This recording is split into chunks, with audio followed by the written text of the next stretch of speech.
बीडमधल्या गुन्ह्यांनी महाराष्ट्राला अक्षरशः लाज आणली आहे। असंख्य भयंकर आणि माणुसकीला काळीमा फासणाऱ्या घटना आत्ताच्या आत्ता कित्येकदा बीडमध्ये घडल्या। इथल्या लोकप्रतिनिधींचा, विशेषतः मुंडे भावा बहिणीचा इथे मोठा राजकीय दबदबा असूनही कायदा आणि सुव्यवस्थेवरचा त्यांचा वचक शून्य आहे की काय असा प्रश्न पडतो। इथल्या एका नराधमानं अल्पवयीन विवाहितेवर शारीरिक अत्याचार करून नंतर तिला आणून चावडीवर बांधलं आणि तेव्हा इथले गावकरी फुकटचा तमाशा बघत राहिले। कुणीही मदतीला धावलं नाही। दगडाचं काळीज असली ही लोक आपल्याकडे आहेत का? बीडचा उत्तर प्रदेश आणि बिहार व्हायला द्यायचा नसेल तर धनंजय मुंडेंनी आपला तुरुंगात असलेला गुंड सहकारी आणि मंत्रिपद न मिळत असल्याचं दुःख यातून सावरत आता जर जिल्ह्याच्या स्थितीकडे पाहिलं तर फार बरं होईल। पंकजा मुंडेंनी सुद्धा आपल्या जिल्ह्यातल्या महिलांच्या सुरक्षेकडे आणि अवस्थेकडे लक्ष दिलं तर उत्तम होईल। हा विषय नेमका काय आहे? महाराष्ट्र आणि माणुसकीला लाज आणणारी ही घटना काय आहे आणि हे सगळं कधी घडलं आणि बीड कुठल्या दिशेने चाललंय, सगळं पाहूयात या व्हिडिओच्या माध्यमातून। लगेच व्हिडिओला सुरुवात करूया। नमस्कार, मी गौरी आणि तुम्ही पाहत आहात प्राईम टाइम महाराष्ट्र। सुरुवातीला एक महत्त्वाची आठवण, तुम्ही जर अजूनही आमचं चॅनेल सबस्क्राईब केलं नसेल तर ते जरूर करा। बीडमध्ये वारंवार होणारे गुन्हे, ढासळत चाललेली कायदा सुव्यवस्था आणि हरवत चाललेली माणुसकी अशा विषयांवर प्रश्न उपस्थित केले की मुंडे म्हणतात बीड जिल्ह्याची हेतुपूर्वक बदनामी केली जाते। जर प्रश्न उपस्थित करणारे जिल्ह्याला बदनाम करत असतील तर मग गुन्हे करणारे लोक काय करतात? बीडमध्ये पुन्हा एकदा मानवतेला काळीमा फासणारी आणि संताप आणणारी एक घटना घडली आहे। बीड तालुक्यातील एका गावामध्ये अल्पवयीन तरुणीवर अत्याचार करत तिला गावच्या चावडीमध्ये बांधून ठेवण्याची धक्कादायक घटना। या पीडित तरुणीचा एक व्हिडिओ सध्या सोशल मीडियावर व्हायरल होतोय। पोलीस तपासादरम्यान ही तरुणी अल्पवयीन असून ती विवाहित असल्याचं समोर आलंय। पीडित तरुणी आपल्या पतीसोबत रात्री घरात झोपलेली असताना आरोपीनं घरात घुसून तिला गावाबाहेर नेत तिच्यावर अत्याचार केले। त्यानंतर तिला गावच्या चावडीवर खांबाला बांधून ठेवलं गेलं आणि हा प्रकार ग्रामस्थांच्या सकाळी निदर्शनास आला। पण त्यानंतरही बराच वेळ तिच्याकडे कुणीही लक्ष दिलं नाही।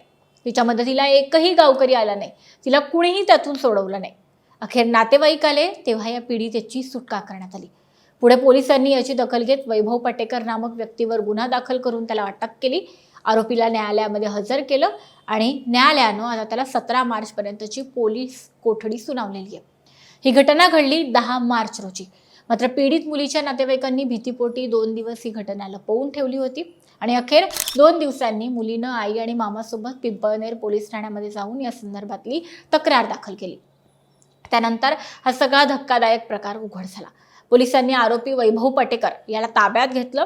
या तरुणीला गावच्या चावडीसमोर बांधून ठेवल्याचा जो व्हिडिओ समोर आलाय त्यामध्ये तिच्या पायाला आणि हाताला दोरखंड बांधल्याचं दिसतंय। या प्रकरणी आणखी काही जणांवर सुद्धा गुन्हा दाखल होण्याची शक्यता आहे। सध्या या पीडित तरुणीची आणि आरोपीची चौकशी पोलीस करतात आणि या चौकशीतून आता नेमक्या काय गोष्टी समोर येतात याकडे सर्वांचंच लक्ष आहे। मिळालेल्या प्राथमिक माहितीनुसार आणखी डिटेल सांगायचं झालं ते संबंधित घटना ही बीड जिल्ह्यातील पिंपळनेर पोलीस ठाणे हद्दीमध्ये घडलेली आहे। गरम होत असल्यानं रात्रीच्या वेळी महिलेनं दरवाजा उघडा ठेवला होता घराचा आणि याच गोष्टीचा फायदा घेत आरोपी हा पीडित महिलेच्या घरात शिरला। घरात सर्वजण झोपलेले होते तेव्हा आरोपीनं घरात झोपलेल्या विवाहितेला उचलून नेत गावाबाहेर नेलं। आरोपीने हे कृत्य करत असताना पीडितेनं ओरडण्याचाही प्रयत्न केला पण आरोपीनं तिचं तोंड हातानं घट्ट दाबलं। त्यानंतर आरोपी गावाबाहेरच्या नदीपात्रामध्ये पीडितेला घेऊन गेला। तिथं त्यानं पीडितेवर अत्याचार केला आणि त्यावेळीच ही तरुणी बेशुद्ध झाली। ही विवाहित तरुणी फक्त 17 वर्षांची होती। तिचा बालविवाह झालेला होता। अत्याचार केल्यानंतर आरोपी वैभव पटेकर यानं तिला गावच्या चावडी समोर आणून एका खांबाला बांधून ठेवलं। सकाळी शुद्धीत आल्यानंतर त्या तरुणीनं मदतीसाठी प्रचंड याचना केली मात्र गावकऱ्यांनी तिला मदतच केली नाही। अखेर तिच्याच नातेवाईकांनी येऊन तिला तिथून सोडवून घरी नेलं आणि आता हे प्रकरण कोर्टामध्ये। हे प्रकरण पाहिल्यानंतर साहजिकच भयंकर गंभीर असे प्रश्न निर्माण होतात। संतोष देशमुख हत्या प्रकरण, महादेव मुंडे प्रकरण, असंख्य बलात्काराची आणि हत्येची प्रकरणं, दबावामुळे आत्महत्या कराव्या लागल्याची प्रकरणं, अशा किती काय नाही घडलंय बीडमध्ये गेल्या काही दिवसांमध्ये. आणि तरीही मुंडे म्हणतात की त्यांची आणि त्यांच्या जिल्ह्याची निष्कारण बदनामी होते. अर्ध्या प्रकरणांमध्ये तर मुंडेंचेच लाडके वाल्मिक कराड आणि त्यांच्या सहकार्यांनी केलेले प्रताप आहेत. आपण जिल्हा अशा लोकांमुळे, अशा घटनांमुळे कसा बदनाम करतोय किंवा कसा तो बदनाम होतोय, होरपळतोय, बेलगाम होतोय, याची कोणतीच चिंता मुंडेंना नाहीये का? फक्त आपलं गेलेलं मंत्रीपद कसं मिळवायचं, सहानुभूती कशी मिळवायची, कसं काय आपण पुन्हा एकदा पॉवरफुल पदांवर यायचं, इतकाच विचार मुंडे करतात का? आणि पंकजा मुंडेंनाही प्रश्न आहेत. तुमच्याकडून तर अपेक्षा आहेत, किमान महिला सुरक्षेचा मुद्दा तरी हाती घ्या, आवाज उठवा, गुन्ह्यांवर चाप बसवा, कायद्याचा धाक निर्माण करा. बीडचं गेल्या काही दिवसातलं चित्र पाहता खरोखरच बीड उत्तर प्रदेश आणि बिहार होण्याच्या मार्गावर आहे गुन्ह्यांच्या बाबतीमध्ये, असं तुम्हाला वाटत नाहीये का? बीडमध्ये पुन्हा एकदा अमुक एक घटना घडली असं लिहावं लागतंय, म्हणजे सातत्यानं बीडमध्ये येणाऱ्या घटनांचं प्रमाण वाढतंय. अगदी तुम्हाला मी आत्ता बातमी सांगतेय तेव्हा आणखीन एक घटना ही बीडच्या परळी भागामध्ये घडली आहे की त्या मुलीला तिचे हात पाय बांधून ठेवून तिच्यावर अत्याचार केले गेले आणि त्यानंतर जेव्हा तिचे आई वडील पोलिसांमध्ये कंप्लेंट करण्यासाठी, तक्रार नोंदवण्यासाठी जात होते तेव्हा आरोपीनं त्यांना धमकावलं सुद्धा.